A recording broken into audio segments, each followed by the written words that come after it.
So dear students, ഇന്ന് നമ്മൾക്ക് class എടുക്കാനായിട്ട് വരുന്ന അധ്യാപകൻ ഫോർമർ ബികോം ലെക്ചററും അതേപോലെ തന്നെ ലീഡ് ഇൻസ്റ്റിറ്റ്യൂട്ടിൻ്റെ മാനേജിംഗ് ഡയറക്ടറുമായ അനസ് കെ. അദ്ദേഹം നെറ്റ് ക്വാളിഫൈഡ് ആയിട്ടുള്ള ഒരു അധ്യാപകനാണ്. തീർച്ചയായിട്ടും നിങ്ങൾക്ക് അദ്ദേഹത്തിൻ്റെ ക്ലാസ് ഇഷ്ടപ്പെടും. So let's move on to the class.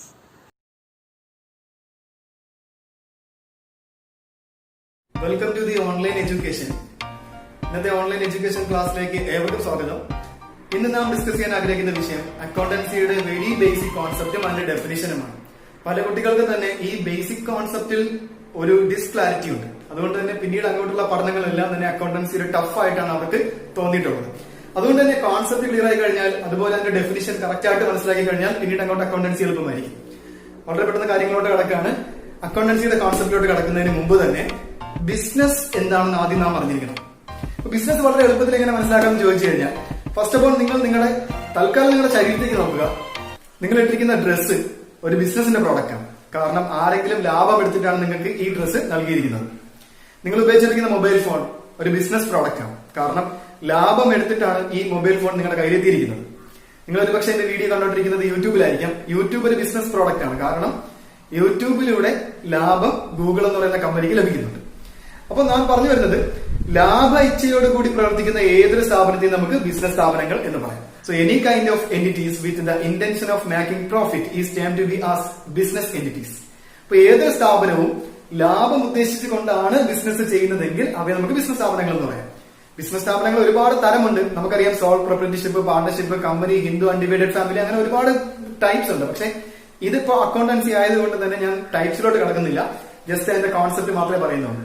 ഇപ്പൊ ഏതൊരു ആക്ടിവിറ്റി അല്ലെങ്കിൽ ഏതൊരു സ്ഥാപനം ലാഭം ഉദ്ദേശിച്ചുകൊണ്ട് പ്രവർത്തിക്കുകയാണെങ്കിൽ അത് ബിസിനസ് ആണ്. ഈ ബിസിനസിന്റെ കണക്കാണ് അക്കൗണ്ടൻസി എന്ന് പറയുന്നത്. ഇപ്പൊ ബിസിനസ്സിലോട്ട് കുറച്ച് ഉദാഹരണങ്ങളോട് പോകേണ്ടതായിട്ടുണ്ട്. താഴെക്കിടയിൽ ബിസിനസ് ഉണ്ട്, ഉയർന്ന ബിസിനസ് സ്ഥാപനങ്ങളുണ്ട്. നമ്മുടെ വീട്ടിൽ നമ്മുടെ സിസ്റ്റർ ഒരു കേക്ക് ഉണ്ടാക്കി അയൽക്കാർക്ക് അത് വിൽക്കുകയാണ്. ഇതൊരു ബിസിനസ്സാണ്, ചെറുകിട ബിസിനസ്സാണ്. ഇനി വലിയ 5000 കോടിയുടെയും 10000 കോടിയുടെയും ടേൺ ഓവർ ഉള്ള വലിയ കമ്പനികളും ബിസിനസ് സ്ഥാപനങ്ങളാണ്. ഉദാഹരണത്തിന് ഇൻഫോസിസ്, ടെക്നോപാർക്ക്, മാരുതി, അങ്ങനെയുള്ള ഒരുപാട് സ്ഥാപനങ്ങൾ ബിസിനസ് സ്ഥാപനങ്ങളാണ്, നമുക്കറിയാം. അപ്പൊ ഈ ബിസിനസ് സ്ഥാപനങ്ങളുടെ കണക്കാണ് ചുരുക്കി പറയുകയാണെങ്കിൽ അക്കൗണ്ടൻസി എന്ന് പറയുന്നത്. സോ അക്കൗണ്ടൻസിയുടെ കോൺസെപ്റ്റ് നിങ്ങൾക്ക് മനസ്സിലായിട്ടുണ്ടെന്ന് കരുതുന്നു. ഇനി നമുക്ക് ഡെഫിനിഷനിലോട്ട് കിടക്കാം. So American institute of certified public accountants defines accounting is the art of recording, classifying, summarizing in a significant manner and in terms of money, transactions and events which are in part at least of financial character and interpreting the result thereof. എന്തിനാണ് ഇന്ത്യക്കാരായ നമ്മൾ അമേരിക്കക്കാർ നൽകുന്ന ഒരു definition പഠിക്കുന്നത് അക്കൗണ്ടൻസിയുടെ കാര്യത്തിൽ? അതിൽ നിന്ന് നമുക്കൊരു കാര്യം മനസ്സിലാക്കാം. അക്കൗണ്ടൻസി എന്ന് പറയുന്നത് യൂണിവേഴ്സലാണ്. ലോകം മുഴുവനും അക്കൗണ്ടൻസി ഒരേ രീതിയാണ്. എന്തിനാണ് ലോകം മുഴുവൻ അക്കൗണ്ടൻസി ഒരുപോലെ ചെയ്യുന്നത്? കാരണം ബിസിനസ് സ്ഥാപനങ്ങൾ എന്ന് പറയുന്നത് ലോകം മുഴുവനും ഗ്ലോബലൈസേഷന്റെ ഭാഗമായി പടർന്ന് പന്തലിച്ച് കിടക്കുകയാണ്. ഒരു ബിസിനസ് സ്ഥാപനത്തിന്റെ ഹെഡ് ഓഫീസ് ഒരു രാജ്യത്താണെങ്കിൽ അതിന്റെ ബ്രാഞ്ചുകൾ ഒരുപാട് രാജ്യങ്ങളുണ്ടാവും. അതുകൊണ്ട് തന്നെ എല്ലാ രാജ്യങ്ങളിലും ഒരേപോലെ അക്കൗണ്ടൻസി ചെയ്ത് റിസൾട്ട് കണ്ടുപിടിക്കേണ്ടത് അനിവാര്യമാണ്. അതുകൊണ്ട് തന്നെ അക്കൗണ്ടൻസി യൂണിവേഴ്സലാണ്. ഈ ഡെഫിനിഷൻ നമുക്ക് നോക്കാം. Is art of recording. Accounting art അല്ലെങ്കിൽ കലയാണെന്നാണ് പറയുന്നത്. ആര് അക്കൗണ്ടൻസിയിൽ നിരന്തരം എൻഗേജ് ചെയ്യുന്നോ അയാൾ അക്കൗണ്ടൻസിയിൽ എക്സ്പെർട്ട് ആയിട്ട് മാറും. So it's an art. ഒരാൾ ഡാൻസ് കളിക്കുകയാണെങ്കിൽ, പാട്ട് പാടുകയാണ്, നിരന്തരം കളിക്കുകയാണെങ്കിൽ, നിരന്തരം പാടുകയാണെങ്കിൽ ഒരു പക്ഷെ അദ്ദേഹത്തിന് ആ ഒരു കലയിൽ എക്സ്പെർട്ട് ആയിട്ട് മാറും.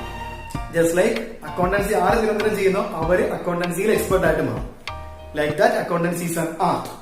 Art of recording. നമ്മൾ നേരത്തെ പറഞ്ഞു ഒരു ബിസിനസിന്റെ കണക്ക് കാര്യങ്ങളാണ് അക്കൗണ്ടൻസി എന്ന് പറഞ്ഞു. ഒരു ബിസിനസ്സിൽ നിത്യേന ഒരുപാട് സാമ്പത്തിക ഇടപാടുകൾ നടന്നുകൊണ്ടേയിരിക്കും. ഇങ്ങനെ നടക്കുന്ന സാമ്പത്തിക ഇടപാടുകൾ ഫസ്റ്റ് ഓഫ് ഓൾ നടന്നു കഴിഞ്ഞാൽ ഉടനെ തന്നെ രേഖപ്പെടുത്തുക എന്നുള്ളതാണ് അക്കൗണ്ടൻസി ചെയ്യുന്ന ആദ്യത്തെ step. That is why accountancy is the art of recording.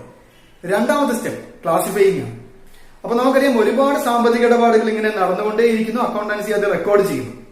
എങ്ങനെയെങ്കിലും റെക്കോർഡ് ചെയ്താൽ പോരാ, അക്കൗണ്ടൻസിക്ക് അതിന്റേതായ രീതിയുണ്ട്, അതിലൂടെ ഞാൻ വരാം. അപ്പൊ അക്കൗണ്ടൻസി റെക്കോർഡ് ചെയ്യുന്നു, രേഖപ്പെടുത്തി വെക്കുന്നു. ഏതൊരു സാമ്പത്തിക ഇടപാട് നടന്നു കഴിഞ്ഞാലും ആ സാമ്പത്തിക ഇടപാടുകൾ മിസ് ചെയ്യാതെ അത് രേഖപ്പെടുത്തി വെക്കുന്നു.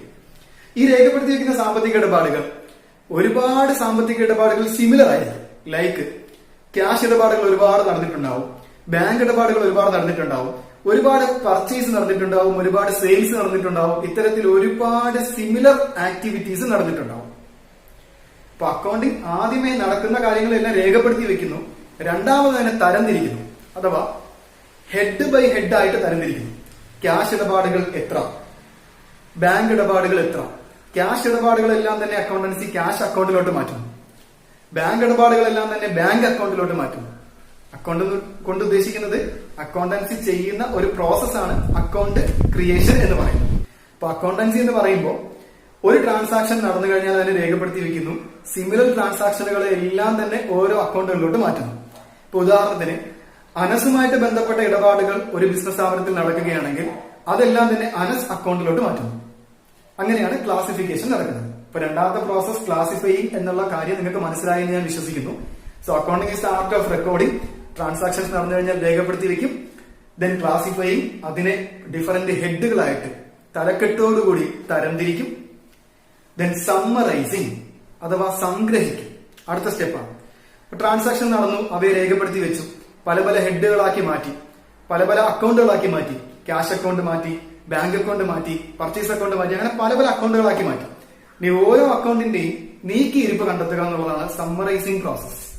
ഉദാഹരണത്തിന് ക്യാഷ്, ബിസിനസ് സ്ഥാപനത്തിലേക്ക് ഒരു 20 ലക്ഷം രൂപ ക്യാഷ് വന്നു, അതിലൊരു 15 ലക്ഷം രൂപ ചെലവായി. ഇനി ബാക്കി എത്ര ഉണ്ട്? 5 ലക്ഷമുണ്ട്. ഈ 5 ലക്ഷം ക്യാഷ് അക്കൗണ്ടിന്റെ ബാലൻസ് ആണ്. ഇങ്ങനെ ഓരോ അക്കൗണ്ടുകളുടെയും നീക്കിയിരിപ്പ് കണ്ടെത്തും.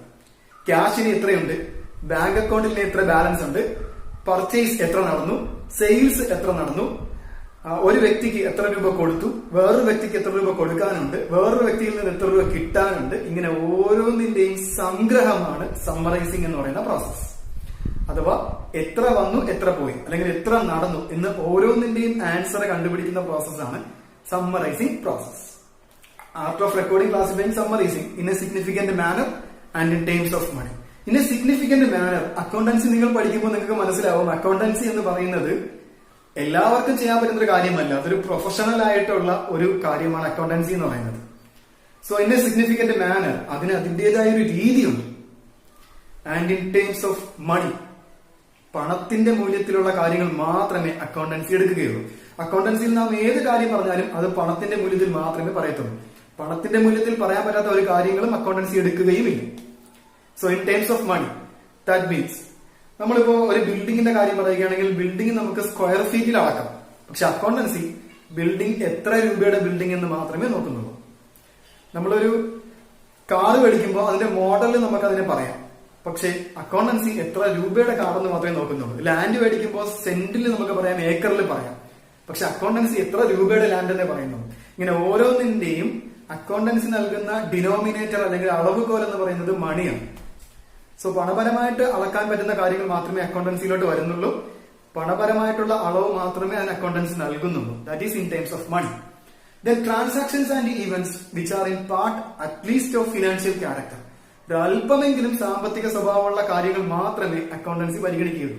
ഉദാഹരണത്തിന് 2 മാനേജർമാരുണ്ട്. ആ 2 മാനേജർമാർക്ക് ശമ്പളം കൊടുത്തു, പണപരമായിട്ടുള്ള കാര്യമാണ്.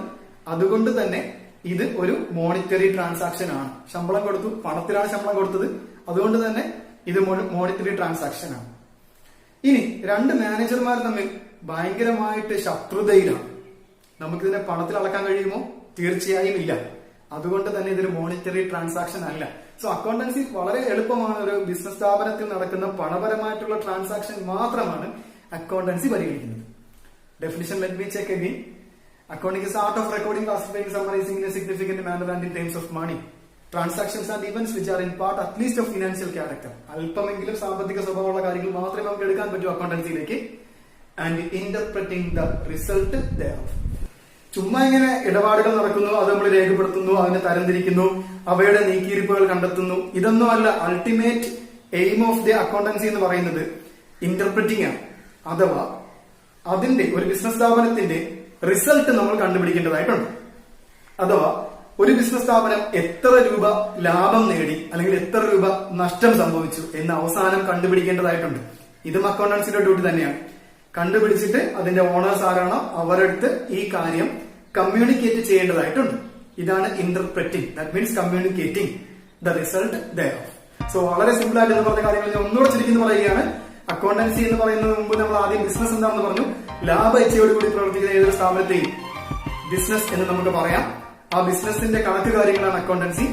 ആ കണക്ക് കാര്യങ്ങൾ ഒരു സാമ്പത്തിക ഇടപാടുകൾ നടന്നു കഴിയുന്നത് മുതൽ അത് രേഖപ്പെടുത്തുന്നത് മുതൽ അവസാനം അതിന്റെ റിസൾട്ട് കണ്ടുപിടിക്കുന്നത് വരെയുള്ള എല്ലാ കാര്യങ്ങളുമാണ് അക്കൗണ്ടൻസി വരുന്നത്. സോ ഈ ഡെഫിനിഷൻ ഇമ്പോർട്ടന്റ് ആണ്. എല്ലാവരും ഈ ഡെഫിനിഷൻ കാണാതെ പഠിക്കുക. ഇന്നത്തെ ക്ലാസ് നിങ്ങൾക്ക് ഏവർക്കും മനസ്സിലായിട്ടുണ്ടെന്ന് കരുതുന്നു. നിങ്ങളുടെ അഭിപ്രായങ്ങളും നിർദ്ദേശങ്ങളും കമന്റ് ചെയ്യുക. അടുത്ത ക്ലാസ് ഇടുമ്പോൾ തന്നെ ലഭിക്കുന്നതിന് വേണ്ടിയിട്ട് ബെൽ ബട്ടൺ കൂടി എനേബിൾ ചെയ്യുക. അടുത്ത ക്ലാസ്സുമായിട്ട് കണ്ടുമുട്ടുന്നതുവരേക്കും ടേക്ക് കെയർ.